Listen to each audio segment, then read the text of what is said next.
ಇನ್ನು ಡಿಸೆಂಬರ್ 9ನೇ ತಾರೀಕು ಮುಖ್ಯಮಂತ್ರಿಗಳ ನೇತೃತ್ವದಲ್ಲಿ ಶಾಸಕಾಂಗ ಪಕ್ಷದ ಸಭೆ ನಡೀತಾ ಇದೆ. ವಿಧಾನಮಂಡಲ ಅಧಿವೇಶನದ ಹಿನ್ನೆಲೆಯಲ್ಲಿ ನಿಗದಿಯಾಗಿರುವಂತಹ ಸಭೆ ಬೆಳಗಾವಿಯ ಖಾಸಗಿ ಹೋಟೆಲ್ನಲ್ಲಿ ಮೀಟಿಂಗ್ ನಡೆಯುತ್ತೆ. ಬಣ ರಾಜಕೀಯದಿಂದಾಗಿ ದೂರ ಉಳಿದಿದ್ದು ಶಾಸಕರು. ನಾಯಕತ್ವ ಬದಲಾವಣೆಯ ಬಗ್ಗೆ ಹಲವು ಶಾಸಕರು ಬಹಿರಂಗ ಹೇಳಿಕೆಗಳನ್ನೆಲ್ಲ ಕೊಟ್ಟಿದ್ರು. ಈ ಸಭೆಯ ಮೂಲಕ ಶಾಸಕರ ಮಧ್ಯೆ ಸಮನ್ವಯತೆಗೆ ಪ್ಲಾನ್ ಅನ್ನ ಹಾಕೊಂಡಿದ್ದಾರೆ ಸಿದ್ದರಾಮಯ್ಯ. ವಿಪಕ್ಷಗಳ ವಿರುದ್ಧ ಒಗ್ಗಟ್ಟಿನ ಬಗ್ಗೆಯೂ ಸಿಎಂ ಸಿದ್ದರಾಮಯ್ಯ ಡಿಸೆಂಬರ್ 9ನೇ ತಾರೀಕು ಬೆಳಗಾವಿಯ ಖಾಸಗಿ ಹೋಟೆಲ್ನಲ್ಲಿ ನಡೆಯುವಂತಹ ಸಭೆಯಲ್ಲಿ ಶಾಸಕರಿಗೆ ಸಲಹೆ ಸೂಚನೆಯನ್ನ ನೀಡಿದ್ದಾರೆ. ಯಾಕಿದು ಬಹಳ ಇಂಪಾರ್ಟೆಂಟ್ ಆಗುತ್ತೆ ಅಂತಂದ್ರೆ 8ನೇ ತಾರೀಕಿನಿಂದಾನೇ ಅಧಿವೇಶನ ಆರಂಭ ಆಗ್ತಾ ಇದೆ. ಈಗ ಎಲ್ಲವೂ ಸರಿ ಇದೆ ಅನ್ನುವಂತಹ ಸಂದೇಶವನ್ನ ಸಿಎಂ ಹಾಗೆ ಡಿಸಿಎಂ ಹೈಕಮಾಂಡ್ ಸೂಚನೆಯ ಮೇರೆಗೆ ಪಾಸ್ ಮಾಡಿದ್ರೂ ಕೂಡ ವಿಪಕ್ಷ ಬಿಜೆಪಿ ಅಧಿವೇಶನದಲ್ಲಿ ಈ ವಿಚಾರವನ್ನ ಪ್ರಸ್ತಾಪ ಮಾಡೋದಕ್ಕೆ ಸಿದ್ಧತೆಯನ್ನ ಮಾಡಿಕೊಂಡಿದೆ. ಹಾಗಾಗಿ ಬೆಳಗಾವಿಯ ಅಧಿವೇಶನದ ಸಂದರ್ಭದಲ್ಲಿ ಎಲ್ಲೂ ಕೂಡ ಎರಡು ಬಣಗಳಿವೆ ಅನ್ನುವಂಥ ಅರ್ಥದ ಮೆಸೇಜ್ ಹೋಗಬಾರದು. ಹೋದ್ರೆ ಸರ್ಕಾರಕ್ಕೆ ಮುಜುಗರ.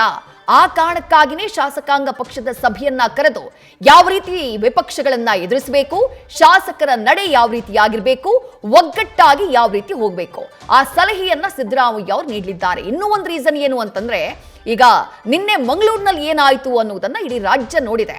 ಅಲ್ಲಿಗೆ ಒಂದು ಕ್ಲಿಯರ್ ಆಗಿತ್ತು. ಹೈಕಮಾಂಡ್ ನಾಯಕರ ಸೂಚನೆಯ ಮೇರೆಗೆ ಒಗ್ಗಟ್ಟಿನ ಮಂತ್ರವನ್ನ ಸಿಎಂ ಡಿಸಿಎಂ ಜಪಿಸಿದ್ರೂ ಕೂಡ ತಳಮಟ್ಟದಲ್ಲಿ ಅದಿನ್ನೂ ಕೂಡ ಕಾರ್ಯಕರ್ತರಿಗೆ ರೀಚ್ ಆಗಿಲ್ಲ, ನಾಯಕರಿಗೆ ರೀಚ್ ಆಗಿಲ್ಲ ಅನ್ನೋದು ಬಹಳ ಸ್ಪಷ್ಟವಾಗಿ ಕಾಣಿಸಿತ್ತು. ಅಂತಹ ಮುಜುಗರದ ಸನ್ನಿವೇಶ ಬೆಳಗಾವಿಯ ಅಧಿವೇಶನದಲ್ಲಿ ಆಗಬಾರದು. ಆ ಕಾರಣಕ್ಕಾಗಿನೇ ಈ ಶಾಸಕಾಂಗ ಸಭೆ ಸಮನ್ವಯತೆಯಿಂದ ಒಟ್ಟಿಗೆ ಹೋಗೋದಕ್ಕೆ ಅಧಿವೇಶನದ ಸಂದರ್ಭದಲ್ಲಿ.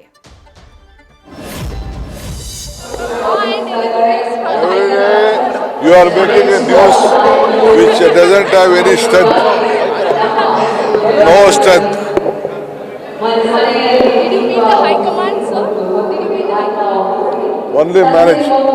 ಸಂಜೆ ಸಿಎಂ ಮೀಟಿಂಗ್ ಕರೆದಿದ್ದಾರೆ ಸರ್. ಅಧಿವೇಶನಕ್ಕೆ ಸಿದ್ಧತೆ ಬಗ್ಗೆ ಸಚಿವರು ಸಭೆ ಕರೆದಿದ್ದಾರೆ ಸರ್. ಸಿಎಂ ನಾವೇ ಕರೆದಿದ್ರಿ. ನಾನು ಸಿಎಂ ಮಾತಾಡಿ ಕರೆದಿರೋದು. ಕುಮಾರಸ್ವಾಮಿ ವಾರ್ಡ್ಗೆ ಯಾರಪ್ಪ ಅಂತ ಹೇಳಿ ಇಡೋದಕ್ಕೆ ಅಧಿಕಾರಿಗಳು ತೀರ್ಮಾನ ಮಾಡಿದ್ದಾರೆ. ಕುಮಾರಸ್ವಾಮಿ ವಾರ್ಡ್ಗೆ ಯಾರಪ್ಪ ವಾರ್ಡ್ ಅಂತ ಹೇಳಿ ಇಡೋದಕ್ಕೆ ಕುಮಾರಸ್ವಾಮಿ ವಾರ್ಡ್ಗೆ ಯಾರಪ್ಪ ಅಂತ ಇಡೋದಕ್ಕೆ ಪ್ರಯತ್ನ ಪಡ್ತಾ ಇದಾರಂತೆ. ಅದಕ್ಕೆ ಒಂದು ಆಲೋಚನೆ ನಡೆದಿದೆಯಂತೆ. ನನಗೆ ಗೊತ್ತಿಲ್ಲ, ಅದು ಆಫೀಸರ್ ಕೇಳ್ತೀನಿ. ಸಿಎಂ ಹಾಗೆ ಡಿಸಿಎಂ ಡಿಕೆ ಶಿವಕುಮಾರ್ ಅವರು ಕೊಟ್ಟಂತಹ ಪ್ರತಿಕ್ರಿಯೆಯನ್ನ ಗಮನಿಸಿದ್ರಿ. ನಾನು ಹಾಗೆ ಸಿಎಂ ಮಾತನಾಡಿಕೊಂಡೇ ಈ ಸಭೆಯನ್ನ ಕರೆದಿದ್ದೇವೆ ಅಂತ ಹೇಳಿ. ಆ ಸಭೆಯನ್ನ ಕರೆಯುವಂತಹ ಅಗತ್ಯ ಅನಿವಾರ್ಯ ಎರಡೂ ಸಿಎಂ ಡಿಸಿಎಂ ಇಬ್ಬರಿಗೂ ಇದೆ. ಯಾಕಂದ್ರೆ ಬೆಳಗಾವಿ ಅಧಿವೇಶನದಲ್ಲೂ ಈ ರೀತಿಯಾದಂಥ ಶಾಸಕರ ನಡೆಗಳು ಕಂಟಿನ್ಯೂ ಆಗಬಾರ್ದು.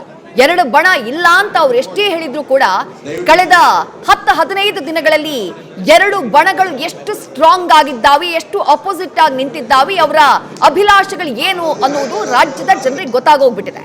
ಮಾಧ್ಯಮಗಳ ಮುಂದೆ ಆನ್ ರೆಕಾರ್ಡ್ ಅವರೆಲ್ಲ ಕೊಟ್ಟಂತಹ ಹೇಳಿಕೆಯ ಕಾರಣಕ್ಕಾಗಿ.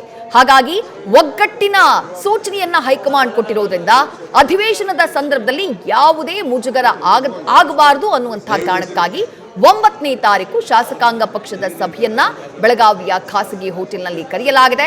ಅಲ್ಲಿ ಒಗ್ಗಟ್ಟಿನ ಸೂಚನೆಯನ್ನ, ಮಾರ್ಗದರ್ಶನವನ್ನ ಮತ್ತೊಮ್ಮೆ ಶಾಸಕರಿಗೆ ಮಾಡಲಾಗುತ್ತೆ. ಸಮನ್ವಯತೆಯಿಂದ ಹೋಗೋಣ ಅನ್ನುವಂತಹ ಸೂಚನೆಯನ್ನ, ಪಾಠವನ್ನ ಸಿಎಂ ಸಿದ್ದರಾಮಯ್ಯ, ಡಿಸಿಎಂ ಡಿಕೆ ಶಿವಕುಮಾರ್ ಅವರು ಮಾಡಲಿದ್ದಾರೆ.